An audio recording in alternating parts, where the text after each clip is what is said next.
Welcome to the CFG GameCast episode number 107, a weekly podcast created by gamers and streamers alike to discuss the latest gaming topics from the previous week. We stream a new episode on Saturdays and release it on podcast services like Apple, Google Podcasts, Spotify, and so much more. So show us some love. Give us a follow, a like on any podcast service out there, or go to our main website, confreaksandgeeks.com, to not miss an episode. I am Mr. CFG Games himself, and with me today, I got two awesome co-hosts. I got Lex in the second seat. What is going on, my cyborg? Just doing cyborg things. Oh, is my internet going out again? You better No, know. you're good. Oh, okay. Do the cyborg things and keep the internet.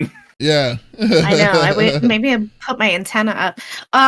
This week was a little rough, so I didn't play a lot, but I did finish 12 minutes. Mm-hmm. I did do that. I got all the endings. Of your playthrough of that. That was actually really cool to watch. It was really interesting. So I restarted several times purposefully because there's so I didn't get all of the achievements, but I got all of the ending and a majority of the achievements. So some of the achievements that I didn't get were during every pass, you have to do certain things. And the problem is you only have so much time. Also, in the first loop, if you do that, then you screw up your initial ending. So it's kind of a kicker. But yeah, 10 out of 10, I would recommend that you play the first 2 run-throughs without any guides whatsoever, which is what we did. And it was a lot of fun. It was a lot of fun exploring and then getting chat in on it. And it's like, okay, so you think I did it wrong. What do you want to do? Okay, we'll do that. And then, pausing it and letting them respond with what we should do next and what a response would be. So it was kind of fun to get everybody intertwined.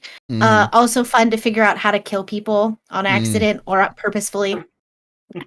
There was twice I didn't understand why someone was dropping dead. I was like, what is happening? It's because I kept turning on a light switch. I was like, oh, got it. Whoops. So it was a lot of fun. There is some confusion in that game. I will say this, because Willem Dafoe voices 2 characters, not 1. And when that comes to light, people are like, so wait, the guy that busts in is the same guy that... Huh? And I'm like, no, they're 2 different people. It's just voiced by the same person. So what, his voice isn't that... He doesn't make his voice range? He does not change his voice at all. Yeah, for the second character. Confusing. Okay. And you're like, wait a minute. And so there's a few, I have questions. And I wrote them down. I genuinely wanted to, tweet at the developer and be like, so, I have a question. If this happens, and they quote-unquote know, and... they bring up the baby, you're telling me this isn't 8 years in the past, that this is current? I'm confused. So, I don't know. There's some questionable things that happen. And I haven't really gotten all my answers. And I've looked, and nobody's asked what I'm asking necessarily. And I'm like, I'm not missing anything here. And I talked it out with chat, and they're like, yeah, I see what you're saying. That doesn't make any sense. So, I don't know. Overall, great game. I would give it a 9 out of 10. I would give it 10 out of 10 if I didn't have a question. But I liked it. It's really hard. It's hard for me to give a game a perfect score because it's there's always going to be some level of criticism. I don't even think about I don't even know what the last perfect game was for me. I can't even think of it. If y'all have a perfect game, please. I'm actually interested. You can put it inside the chat. Didn't That'd be awesome. You liked Final Fantasy 14 though, right? Yeah, I wouldn't give 14. But I wouldn't give 14 a 5. A 10 out of 10. There's things. That's true. There's a hot mess of it. I like it. You know what? To be honest with you, okay, when it comes to ranking, getting in a 10-point scale, I don't like 10-point scales personally. I like it. I kind of like them at a 5 or so because it's kind of more condensed itself. But if you're going at a 10-point scale, Path of Exile is a perfect game. Yeah, but having a 7, a 6 or a 7 is, to me, is still a good game in my opinion. It's it's not it's not great, but it's there. There's certain, I remember there's so many of those meh games that you play just to make the time to pass the time, but you still have a fun time playing it, you know. But sometimes people take it too much. Yeah, some people take it too personal. It's like, oh, this game's a 6. It's like terrible. No, never mind, we're good. No, and I think everyone has a different experience playing different games, and as a kid, I didn't care what it was. If it was something I could play on the long car rides, I played it. I hated Conks, this stupid scroll game on my Game Boy, but it was a gift, and I had beaten everything else, so I played that. Wishbone's the perfect game. But we got a special guest today though. We got Smitty had to run an unforeseen errand, so we got one of our friends to the show. We got Zakara the Tall filling in for our boy of the Itty Bitty Smitty committee to take the third seat. How are you doing, my dude? Loud and proud, just like Smitty would expect. I'm doing good, just been playing Destiny with everybody, including Smitty, and I don't do anything, man. I'm boring. I'm at home all day. I work, I game, I sleep. No, right. You just wanted to stay away. You have to stay away from people and stuff right now, but it's all good. It's all good, man. But what about the when are we going to be starting the runs for Battlefield when that sucker comes in? That unfortunately, since it got delayed, like when you're going to be fully hyped for Battlefield when it comes out. Bro, I'm fully hyped right now. What are you talking about? Am I not supposed to be fully hyped? I'm ready for it. Like, I can't get more hyped. Like, I've got money for it. I'm ready to buy it. The minute we know about whenever a beta is, I'm there. If I have to pre-order for the beta, then, I guess I'll break my no pre-order thing. Rule. Well, I mean, it's not so much of a rule. It's more of a guideline. It's really a guideline at this point when people say, like, oh, no, I'll never pre-order. It's like, oh, but this game's coming out. I should pre-order this. It depends on what you get out of it. I think it depends on what you get out of it. Yeah. Yeah, but there's certain things. For instance, the PS5, you wanted to pre-order it because you knew it was going to be crazy when it came out. So, that was the reason to do it. So, but it's all good. But as for me, I've been busy as always. But I will say this: I did what I said I was going to do, which was actually let me move my. Why am I I look robotic when I move around like this? It's weird. But I did what I said I was going to do, and that was I was going to get the car. The reason why I went to Final Fantasy 14 was to get the car from Final Fantasy 15, and I got it, and I was like, okay, sweet. So so I got the regalia from Final Fantasy 15. I'm super hyped. Then after that, I decided to start doing some other extra stuff. So mission accomplished on Final Fantasy for me, but I'm still playing it.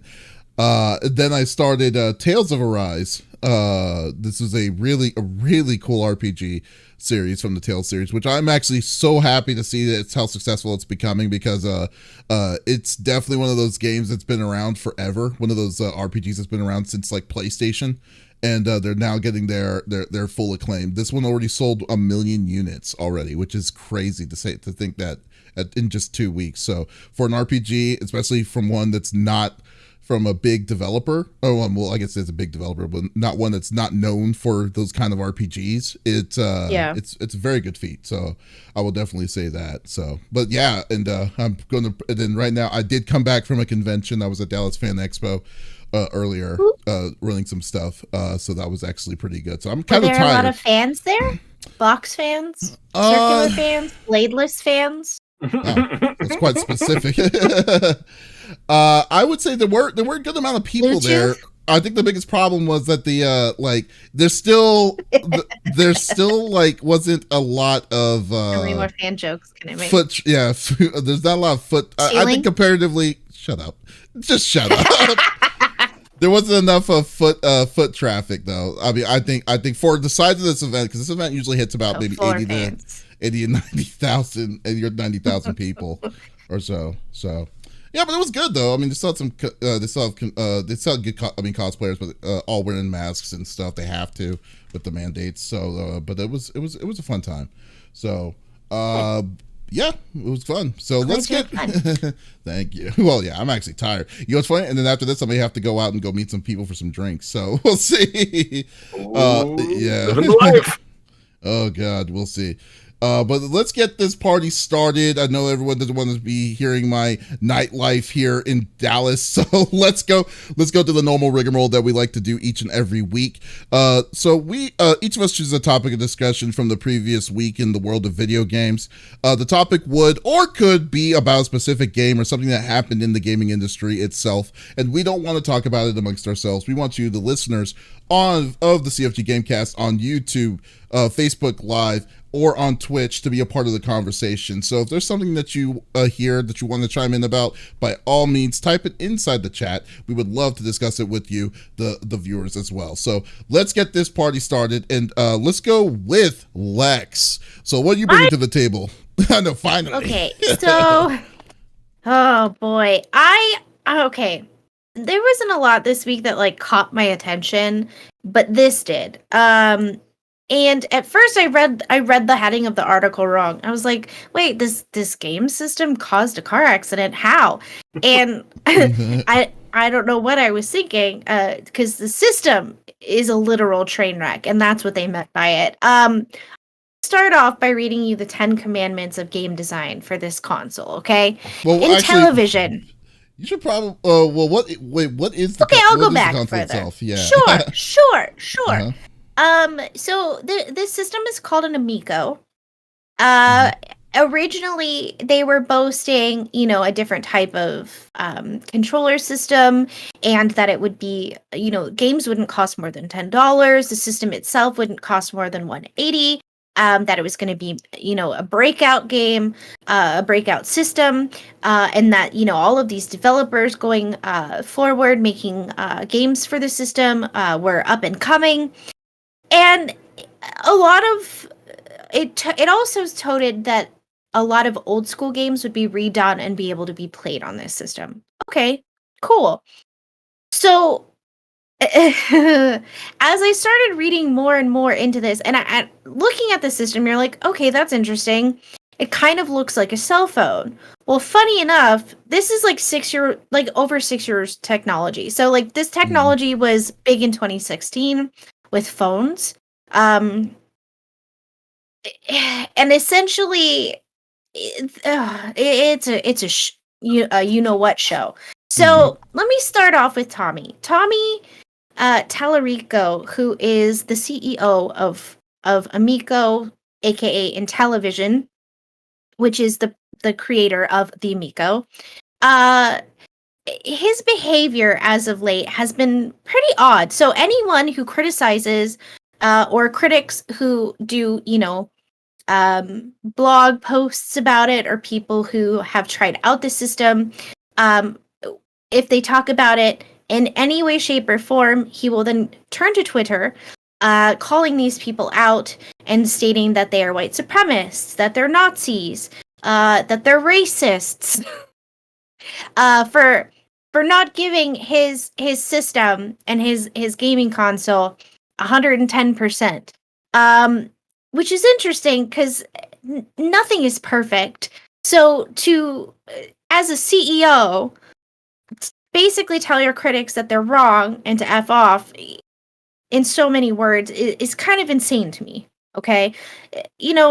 Bad press or no press, I would take the bad press over no press. Was but there the system any, just kind of wanting to make sure, because like, I don't want to be like saying like, oh, you're calling a person out flat out a racist without like with the information. Well, no, he's calling other people gaming racists and that they are mentally unstable. So anyone, as far as a critic, has, or YouTubers who are looking at this system and like kind of going over the specs of it, right? Like, hey, have you heard about the Amico? These are the specs. This is, over 6-year-old technology. Like, how are you charging this much for this game, right? Like that sentence.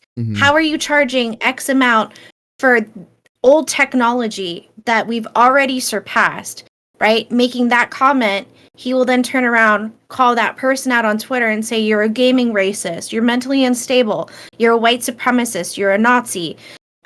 This is the founder calling critics of his item these things. Not to say that they are, by any means, but he just doesn't like, he feels insulted, and he's taking it personally, which you shouldn't.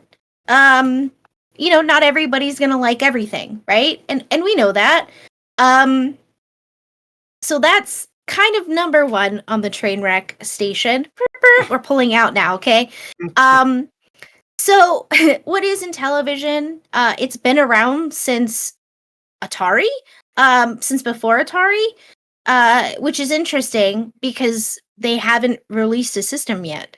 But there is no system. Technically, television was around in the 80s, but it was right, 1979. Right, but it wasn't owned. It wasn't the same person that owned it. Like they went under in the 80s with the oversaturation of gaming that happened during the time. In the 90s, it became Tommy's. So he got the IP, he got the name, but he was probably just sitting on the name forever. So he probably just now starting to use the logo, but it's like remember when Atari came back, it wasn't the original Atari, it was its own was a different company. It was owned by France or somewhere. So I'll just be so it's I wouldn't compare the old with the new one on this one. This is like its own kind of thing. They're two very different things. But Intellivision now is creating the Amico, which is a gaming system, 2D or 2.5D format. And basically the controller, it features a touchscreen and motion controls, which is designed to be easy to use. Now, from somebody who looks at things from a disabled person standpoint, that's pretty cool. I like that. You could use this one-handed. You could use it, if someone is, a quadriplegic, they could use their nose to control certain aspects of the controller, which I think is really neat. So it's kind of more old school with like a little bit of a new school feel, but we've had screens forever at this point, right? So if it, it kind of sounds familiar because it's kind of already been done.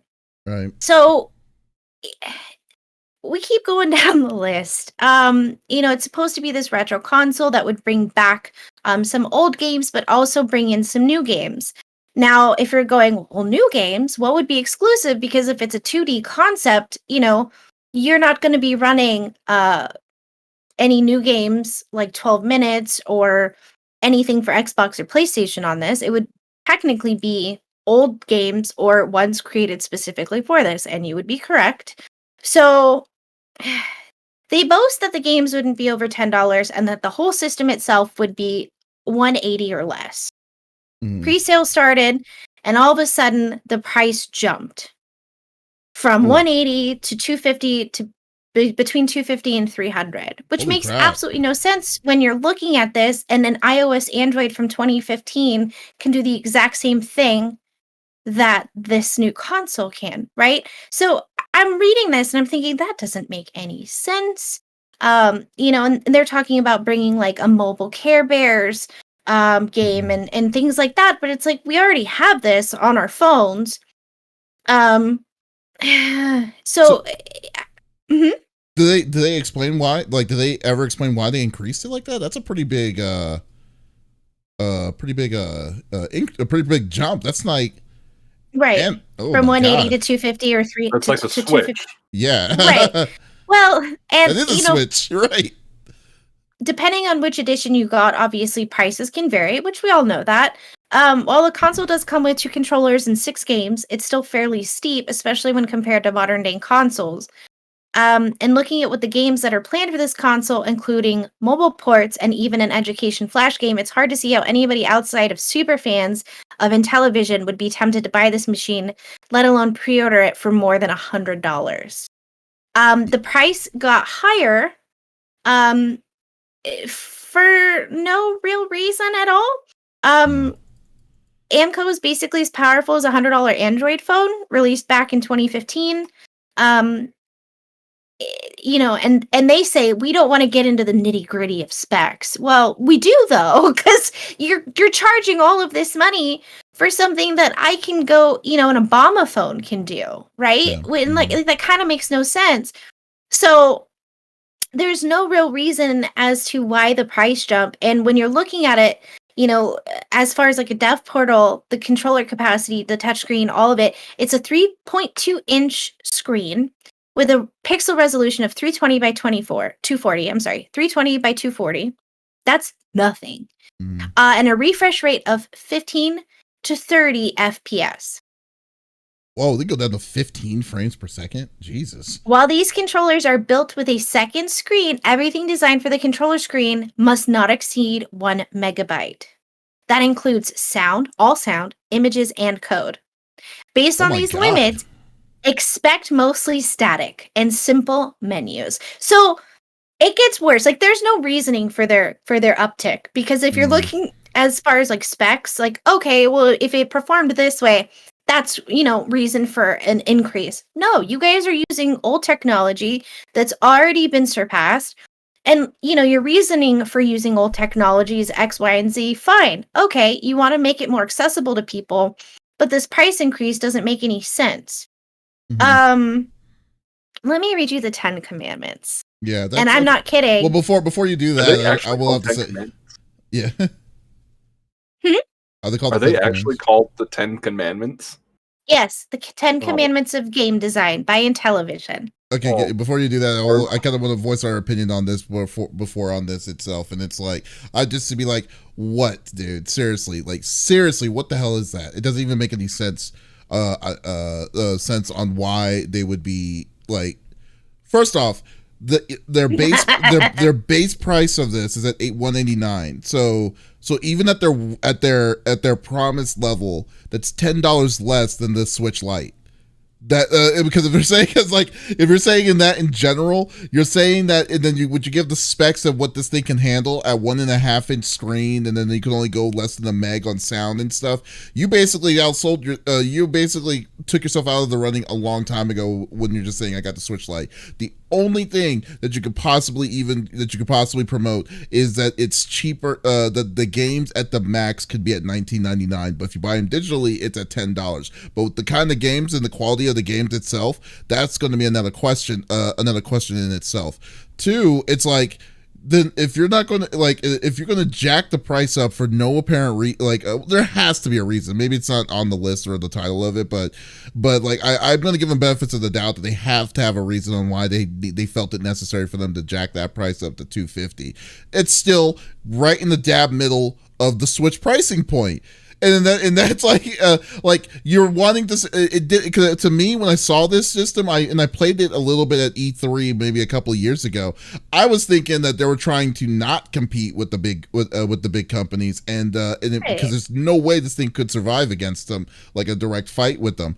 But overall, I think but just to be on hand, they built a terrible system like this, and I don't know who the system is generally for, because even for kids, that doesn't justify the fact that you would want to get the system for your children. you got Nintendo all around it right there, so I don't know. And then what sucks though, I've only met Tommy Tallarico once, and that was at a Video Games Live concert. Now and he didn't seem like I thought he wasn't. He seemed kind of chill for the most part. I mean, kind of hyper but chill, when it came to personality. But to say that maybe this is just maybe it's possible that this thing is just stressing him out, because I think it's I think this is not what he was expecting it to be or for it to become. But I don't know. I'm not making excuses for him, but I'm just saying that it's just I don't even understand why it doesn't even make sense at all. What about you? What do you think about it, Zoo? What do you think?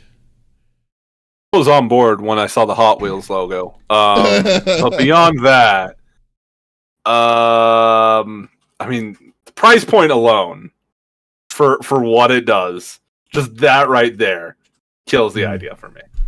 So I did find out why it's so expensive now all of a sudden is because they're trying to recoup some of the money for the investors. Oh, so they're in panic mode. That's what that is. Yeah, they're in panic mode. So and they're getting pre-orders for something they don't actually have finished. Are they still pre-ordering? So this isn't even out yet. No, it's not out. And you played it at E3 when? 2 years ago, when there was the last physical E3. And it's not out yet. Yeah, and it's not out yet. I mean, man. For something that's trying to capture the Wii magic, I'm sorry, I can buy $100 phone, like $100 Samsung, and play phone games. You know what I mean? I mean, I don't even understand what like he must have What's been the point? he must have been a really good salesperson to get investors to be on top of this. I haven't even gotten to the best part yet. Yeah. Oh, Dark Alyssa is asking. Reminds me of what? This reminds me of those, like, back in like the late 90s, early 2000s, late night cable. You would see the infomercials for these like very obviously poorly designed Game Boy third party. Yeah. This is what it reminds me of. This doesn't want to be lock and keys. Yeah. Yeah, exactly. This is what it reminds me of. It's for the consumer that does not know anything about gaming and thinks that this might be a good idea for their kid or grandkid. And like I mean, let's be honest, kids are brutally honest first and foremost, and they're mean. A kid's gonna get this and think instantly, okay, I'm gonna get teased at school so much for having this and not a Switch because no other kid at school is gonna have this. No, it's gonna be like, hey, you want to play so and so on your Amico? It's like, I don't know what that is. You know? You have to bring both controllers. Yeah, no, it's like no. It's like we can poker. Yeah. Dark Alyssa says that she's asking, is he also the host of PF Video Games Live? He is. He's the founder. Yeah. He's the founder of Video Games Live. He created it.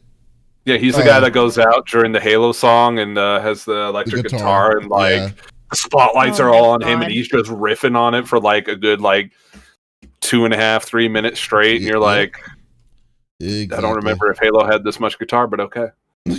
Yeah, Tommy Tallarico. Yeah, he's very interesting. Okay, but what were you saying? Lex? About so the best part of this, and I was reading through, I'm like, okay, so you're telling me that this overpriced system that doesn't do more than a cell phone from 6 years ago has a 10 commandments? Oh, please let me read. And I quote, "Oh, stop talking," is what Davis told me as I was reading these out loud earlier. He was like, "No, wait for it." So I don't want to be surprised by this. That's why. Yeah. Like, okay. Here's the first command: every game must be rated E or E10 plus. Okay. Every game must be playable with very little instructions. Every game must be balanced to allow players with very different ability levels to still have fun. Every game must rate 7 out of 10 or above on Intellivision's quality control scale. Every game must cost less than $10. Every game must support the official Intellivision controllers, which, again, can only run something that's 1 megabyte or less. Every game must be 2D or 2.5D. 3D models are okay, but no free roaming 3D worlds. Every game must be an Intellivision exclusive. Even ports must be unique in some way. No in-game purchasing or DLCs, and every game should try to incorporate local, multiplayer, or 2-player mode if possible. I mean, Jesus, man. I mean, yeah. No, dude, I mean, one of those I get. One of those commandments I get. Like, everyone should have fun. Like, great. Everyone should be able to play this. I'm like, that is understandable. Beyond that, I mean, as someone that's trying to get into game development, that sounds like a nightmare to develop for. Well, it just sounds like a nightmare in general. No money. It just sounds like a nightmare in general itself, because like he says in his thing, in his pricing points, that these games have to be between $9.99 digital to $20 physical. First off, if you find a place that will be carrying a physical version of these Amico games, please let me know, because I would love to see it. But overall, like, I mean, digital wise, is like, so what are you expecting indie developers to make on your system for them to be saying, oh, this is worth our time to make a profit out of this? You know, I mean, I don't know, man. Like, it just seems very, very bad all around. I and like I said, I don't like it. I don't want to be like ragging on systems itself on, like, you know, failing, but just the whole pricing point doesn't make sense. It's underpowered. It's the strict, like, being extremely restrictive with the indie developers that you may or may not have. I don't even know at this point. It's been in this weird limbo state being made for over. I mean, like I said, like, I played this 2 years ago, and I like, and then now when you're saying that they're at a panicking state on trying to put the investments over to the people on reservations, I would love to see what the reservation numbers are, because it does not seem it doesn't seem relevant at all, like at all, which is unfortunate to say, but like, yeah, because I mean, I feel like the only pre-orders would be people who are game console collectors, because we do have a few hundred of those. Okay, but even then, there's so many things that confuse me about it, and this article continues, and that's what's interesting. So like, even after COVID, like, of course we can factor in delays for everything, right? But it's just at this point, like, past attempts at retro consoles haven't really worked. So it's really hard to ask a consumer to fork over 250 plus for a console that you could probably go to Bed Bath and Beyond and get one of those like Atari plugins for just as cheap, or a lot cheaper, and get the same effect, right? Like, for instance, like, I love the idea of the Stream Deck. I really, really hope it stays good in a good positive motion. But the way I look at it is that if you want to get a good Stream Deck, you got to get the mid level of it, the 500, 550 level of it. When you're paying $550 for a handheld. Now you're kind of in the limbo state for me. In my opinion, limbo state if you're wanting to get a handheld system or if you're wanting a computer. That's where I'm at right now. So like, so I think the value of the Steam Deck, even though as great as it is, it's a little pricey. If it was under a little bit, it may be justifiable. But right now, it's like, for me, I don't think I would be interested in something like that. But this, you can't. You can't. Pricing point at the minimum is a Switch Lite. Pricing point to the maximum is a Switch. Even if you don't want a Switch, you have the choice of getting a mobile a phone to do the same thing, to give you a vast amount of different things that what this game system can do. This is something that this Amico looks like something that could have been sold like back in like the early 2000s. That's where what it sounds like. That price. Yeah. To be honest, when I saw the article, I thought, oh, maybe this is like a gaming system that's going to be built into like the next line of Buicks or something like that. That's where my mind was when I heard the headline. No, it's just a car accident and everyone's looking at it, which sucks. I mean, that would have been a great idea. Like, let's put this in cars, and you're welcome. I gave you guys an idea. You're welcome, Tommy. The Homer. Oh God. I don't get it. Okay, well, I mean, we'll see. I like really, really, really am rooting for him to see where this is going to go. Besides, you just don't want Tommy to come after you. I just don't. It was me, Tommy. It was me. I'm really rooting for it to be successful. I don't want it to be as successful, but I will say that he needs to calm the frick down on social media on these people. And don't get me wrong, social media can also be very crude too. But then if you don't want, if you're not ready for that criticism, you need to not be talking on it, because it's going to come right back at you on it. Yeah, Tommy's going to get you. Tommy's a short dude, man. Like who knows? Tommy. Yeah, you got the tall in your corner, man. Right, Liz is calling it, has a signature move called the Tom. Liz has a signature move called the Tommy Knocker. It's like, no, I'm good. All right, Zuzu, your turn. What are you bringing to the table? What kind of drama am I bringing to the table? Yeah. Well, since I'm a co-host over on the One Up Lawyers thing, I figured I'd bring something that's related to courts. Composer Marty O'Donnell, who is famous for the original Halo soundtracks and the first Destiny soundtrack, was recently found in contempt of court over Destiny assets. And shameless plug, yes, I do not have shame. That's true. So I wanted to bring this because Smitty's here, and what better thing to talk about than some Destiny drama behind the scenes. Right. In his honor, Smitty. But yeah, no. So there's been a bit of a history between O'Donnell and Bungie. Bungie did end up firing him shortly after Destiny launched, way back in 2014, or somewhere around there. Wow. Yeah. Wait, so he has not been part of. Yeah, the first Destiny. Wow. Like the first Destiny came out before any of the DLCs or expansions came up. He was let go, and they brought in other people. So ever since the first game, it's not been him. He did win a case against Bungie back in 2015. It was an arbitration case, which ordered him to turn over and surrender all rights to some of the compositions of the game, and that he can't share them. Well, then in 2019, guess who decided to share them? Mr. O'Donnell. He shared them on YouTube and Bandcamp under his name, by the way. Like he was not discreet about it. Because I remember I did listen to some of it. Yeah, no F's given. They just like, did something happen, or like, what the hell? I mean, I assume he's still salty about getting fired.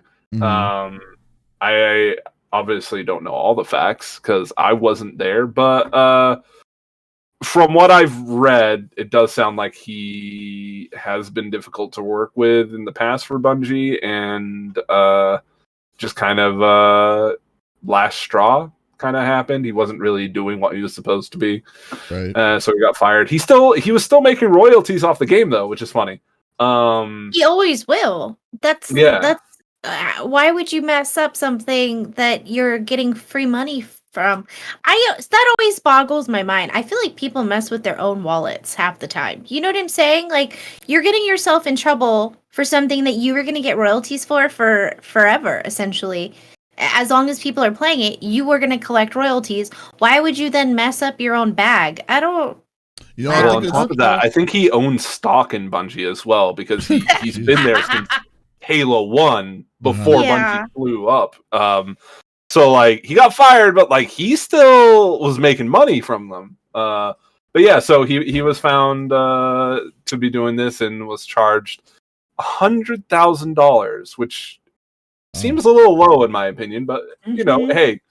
But I guess individual. Well, I mean, it's an individual, not a company. Yeah, fair.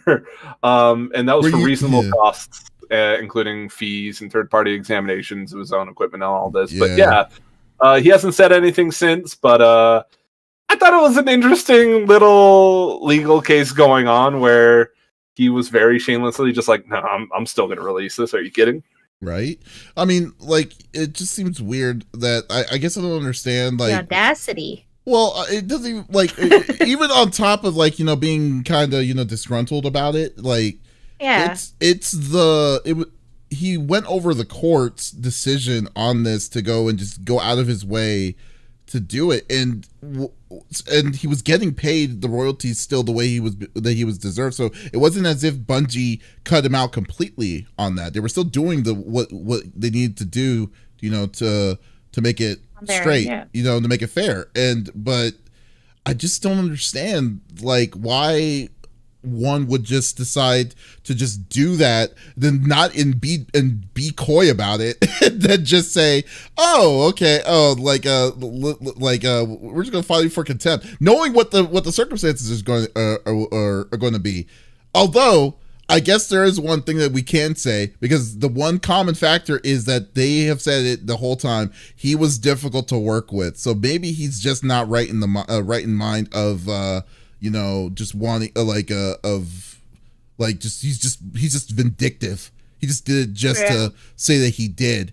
But I don't even know. I don't even understand. He was getting paid. You're right. I just don't understand, like, where the anger is coming from with this. Some people can't let it go, which, hey, we all have that friend that we know that can't let things go. Okay, so be it. But how many years after the fact, like, you're still getting money, you're self-sabotaging yourself that badly? Like, he had to know that there were going to be repercussions if he got caught, and maybe he was so cocky, he was like, I'm not, what are they gonna do? What are they gonna do? I don't think he cared. This, clearly. Bungie doesn't mess around legally, because, I mean, they're going after cheat makers pretty aggressive lately. Like, they have a bunch of stuff filed in the court systems right now, and that's just Bungie alone. Like, they're not playing games at all. Well, and they dot all their I's and cross their T's too. So it's like, you know, I think people sometimes are just really self-sabotagers, and this is what that seems like to me. Like, why would you open your mouth? Keep your mouth shut. Shut up. I think it's ego. Because I mean, he's very much ego. Yeah, I agree. Because I mean, everybody. I mean, I shouldn't say everybody. That's a generalization, but most people that have played Halo always enjoyed the soundtracks. Like they were really good, and Destiny was no exception. So I think part of him just had this chip on his shoulder. I will also say one of the songs that was released on his YouTube never was featured in the game. It was technically cut content, but it's still owned by Bungie. It's still their asset to use at their discretion. So part of me wonders if maybe it was like this artistic stance, like this needs to be shared with people, but it's like Bungie still owns it. Level of privilege though, because look at it this way. You know what this reminds me of? I don't know if you're in the comic books or if you were in comic books, but this reminds me of Alan Moore versus DC and how and how vindictive he was when he made Watchmen. And then DC, and how DC quote unquote treated him. So I would be on Alan Moore's side if he made it and DC purchased it from him and then saying, okay, we want the rights and do it. But the difference is DC paid Alan Moore to make that, to make that story. But then he made the story the way that DC wanted to do it. But then ever since then, he was on a rampage of like, oh, DC is terrible. Comic books these days are garbage. All it is, it's about money and stuff like that, And it's like, we paid you for your services. What do you want me to do? What do you want me to do with this kind of stuff, Yeah. So, I mean, so this is the same kind of thing, in my opinion. It's like, I think that it's just like, I don't know, maybe he drank his own Kool-Aid and he's like, man, I'm freaking badass. And it's like, but why am I not getting this stuff like this? And it's like this is a great song. Why is this song not haven't been featured, or why is this song never been released and stuff? Like people need to hear this song, regardless. And like, I don't care what the repercussions are. Just people need to hear it and stuff like that, and just does it. I mean, this is not what his mind is. This is what I'm assuming how this thing is, because I just think all speculation. Because like I really feel like there that someone has to be in their own mind to be like, this needs to come out, and this is how this needs to be treated, So yeah, that. I mean, god dang, dude, that's still amazing to me that people have that level of like, that freedom to just think that, oh, this is a good idea, It's like, ooh, but yeah, but I mean, I didn't listen to. What's funny? What's funny, Susan? You may reprimand me here, though. I have never heard the full Destiny soundtrack. Is it that good? Oh, yeah. You know what's funny? Good. Most of the memorable stuff that I remember from Destiny wasn't his work. Oh no. Oh, so he's not all that in the bag of chips then, if that's the case. He's not, like, a majority of what you hear, I don't think is his anymore. No, not since like they'll once in a blue moon you'll hear an OG Destiny 1 song and you're like, oh, okay. But most of the music it's either reused from the Taken King expansion onward, which he was not involved with, to my understanding. So yeah, because he was gone in April of 2014. Yeah, so. And Halo, Microsoft still does use the Halo theme, but notably, they've never brought him back to get involved. But they have brought back other key members of the original Halo teams, but never Marty. That's very interesting on like how crazy that is. It's just like, it's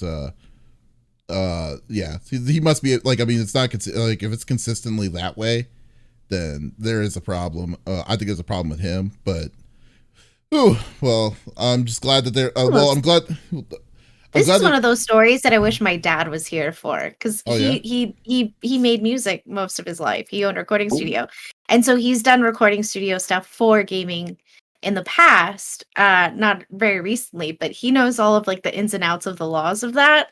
So that's where I'm like, my mind is blown. Like, why would you mess with your own money bag that much? Okay. I'm gonna have to ask the one-up lawyer next time I'm chatting with him and get his opinion, because I don't understand it either. I'm just like 100K. This is what this cost you, dude. You put it under your own name on YouTube. What are you doing?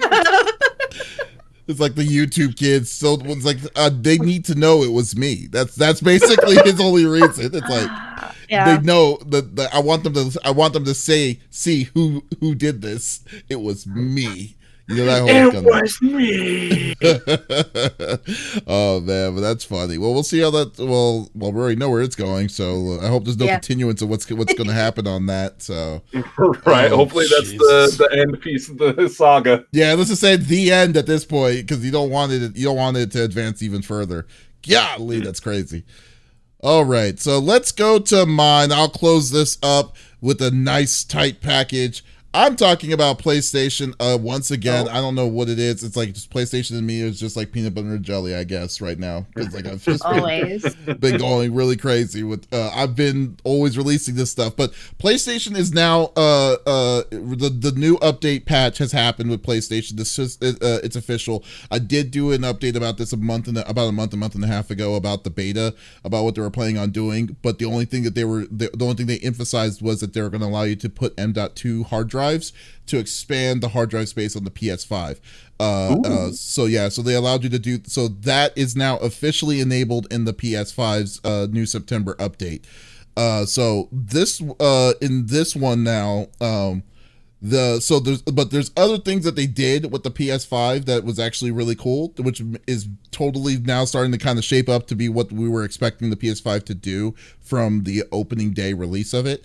So there's now small things. It's funny. The cool thing about like when you do these updates is like some of the small things that they do is what makes like it doesn't have to be like a ridiculous upscale in graphics and stuff. It's like some of the small tidbits like moving your like allowing you to organize your options menu is one of the big things because in the normal PS5 version, like when you go into menu to close your system, you have to go all the way to the far end to the power. I mean, it sounds like first world problems here, but still, it's like, you want it, but you can move it to make it come in to make it go in the very front of the line itself. So the customization options on the control center is a very good welcome. I did it immediately after I was able to do it. Have the chance to do it. They enhanced the game base. They also enhanced the game base itself, which basically is an easier, simpler way to kind of scroll through the options itself. The game library and the home screen had some updates, which was insane to me initially that they didn't do this any sooner. Because the most annoying thing is you buy a PS5.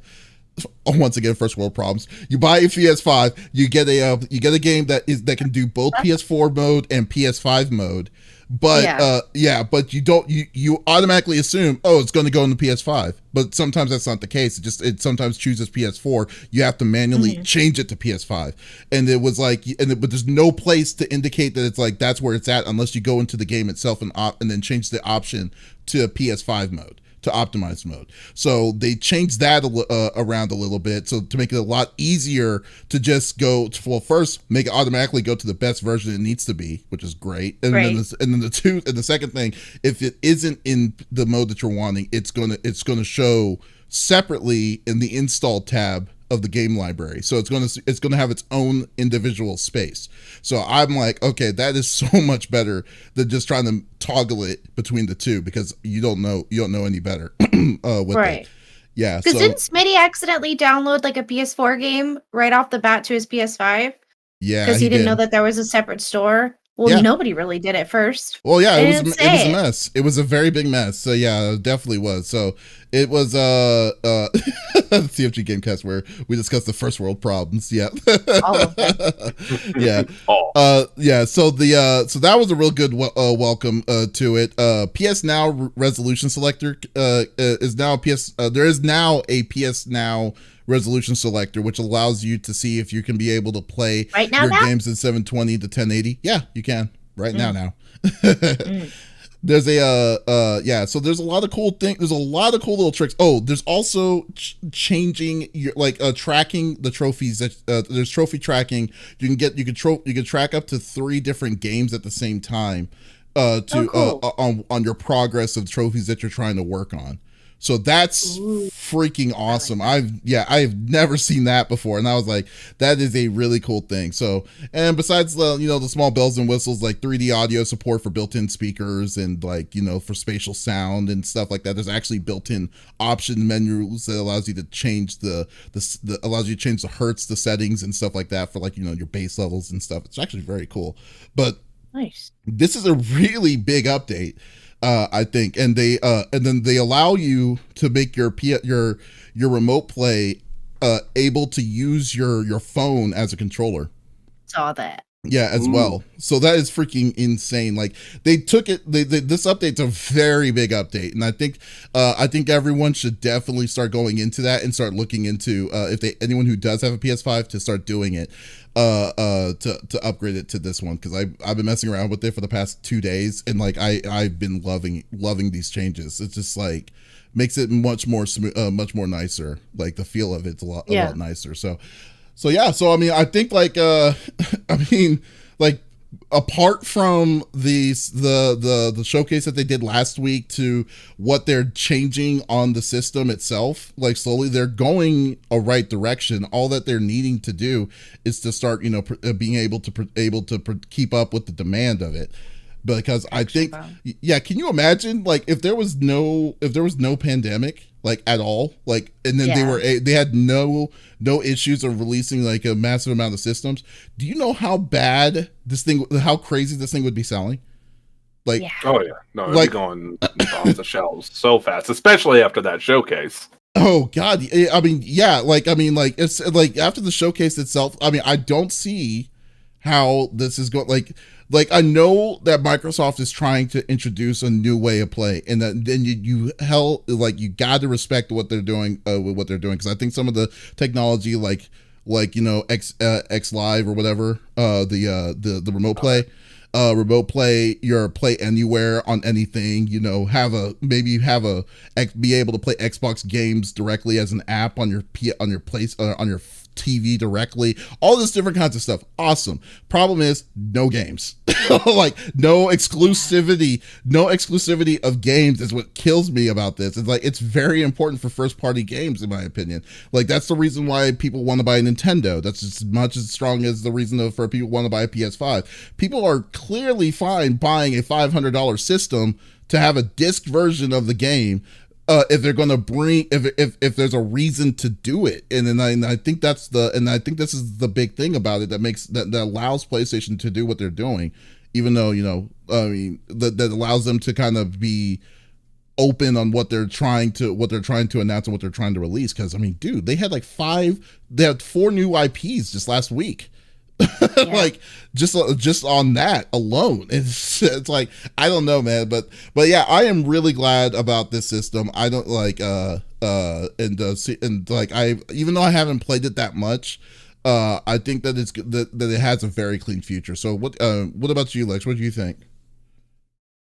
It makes me want it more and more. Oh man, so Smitty keeps telling me to come over and I can play on his, because for me, I just keep hearing things from like my other disabled friends who, go through the same stuff I go through. Like I have constant ringing in my ears. I have, times where, I call my hand Terrence because it has a mind of its own, and it will just launch stuff across the room.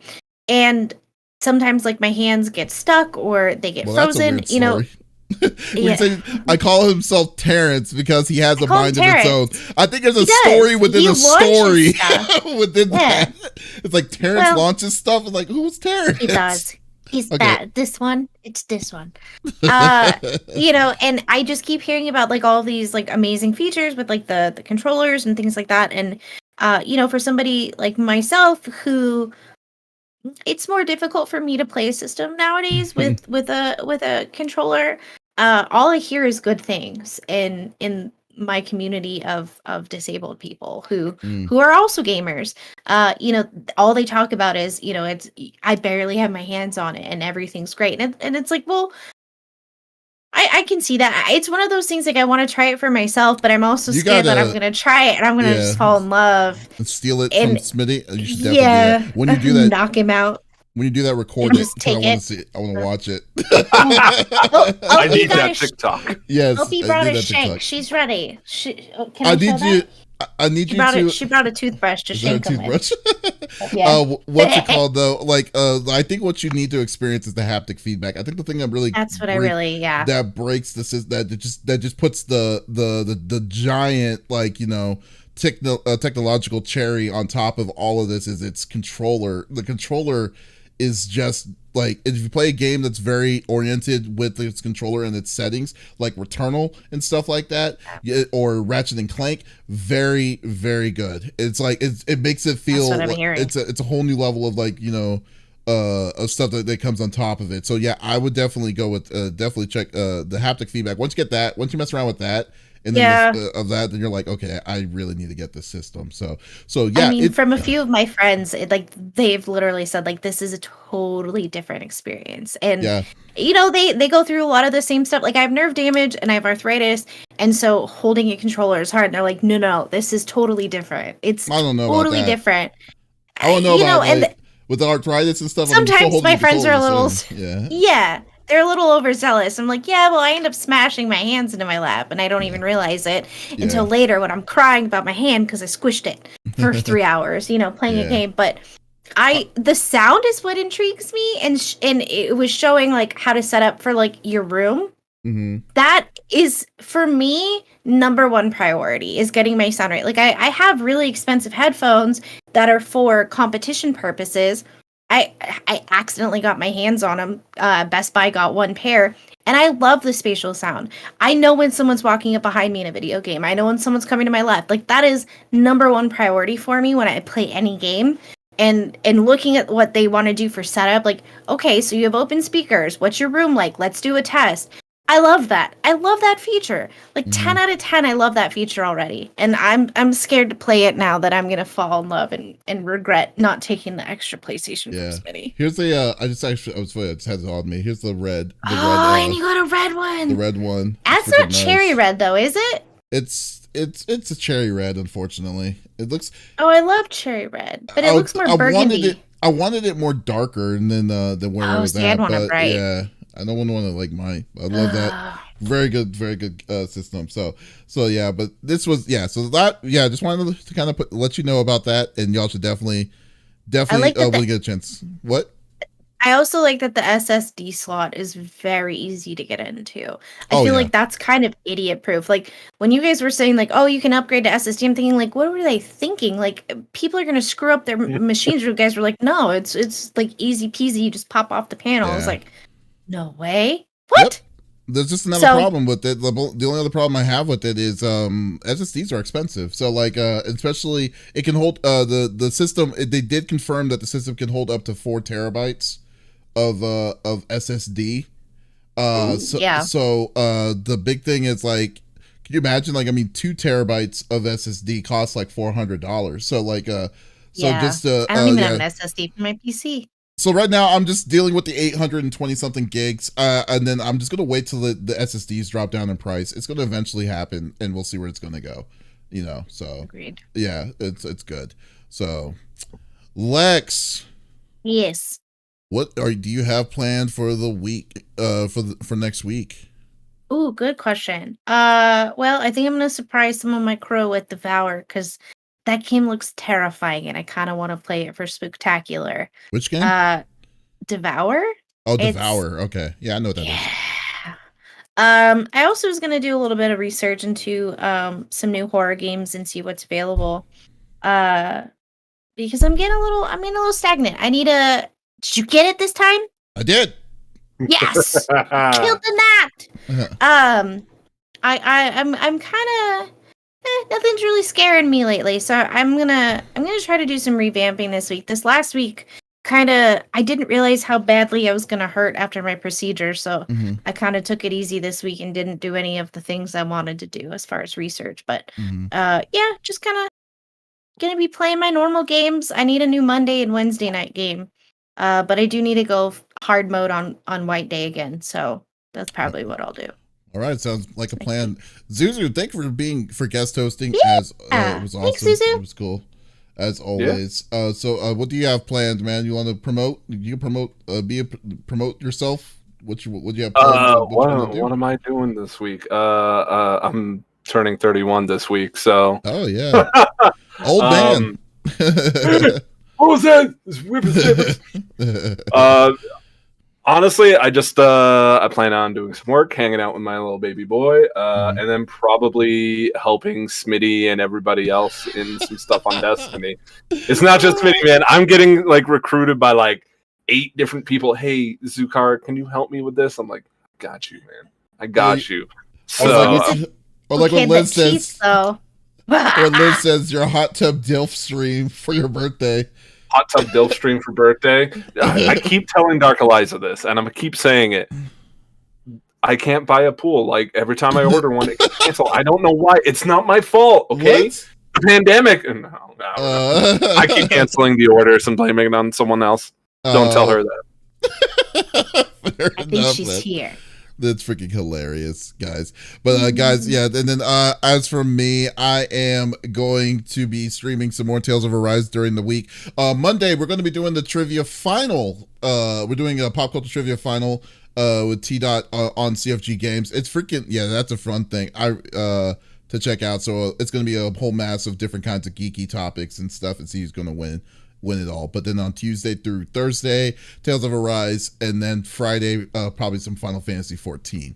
So, but then next week is going to be pretty cool. We're going to have a special guest. We're going to have the awesome Katie Benz next week. She is one of the voice actresses that was played Chloe in Life is Strange. So she's going to be awesome. So she's going to be a guest on this one on the CFG GameCast next week. So definitely tune in for that. That's going to be awesome. And as always, I know with the PS5 talk I was talking about earlier, just going to be piping this in one more time. We are doing a PS5 raffle for Extra Life charity right now. So if you do !PS5, click on the link, gives you all the information. It's a $20 buy-in. All the money goes to the Extra Life Fund for the Phoenix Children's Hospital. Really good cause and a really good chance for you to get a really, really, really hard system to find. So definitely thank you for your time here. So guys, thank you for listening to episode number 107 of the CFG Gamecast. Thank you for being a part of the conversation as always. We will be back again next week, but if you did miss this episode, that is okay.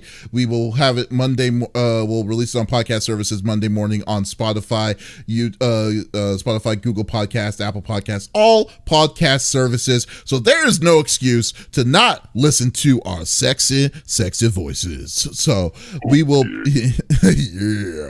we will be back again next week. So, but with some more amazing topics with some more amazing people like such as y'all selves. So once again, this is Davis, Lex, and Zakara signing off. Y'all take it easy. Hasta la vista. Yes. Now we gotta watch. Now y'all should watch Squid Game. Yeah, I gotta go donate another $20 to try and get a PS5. So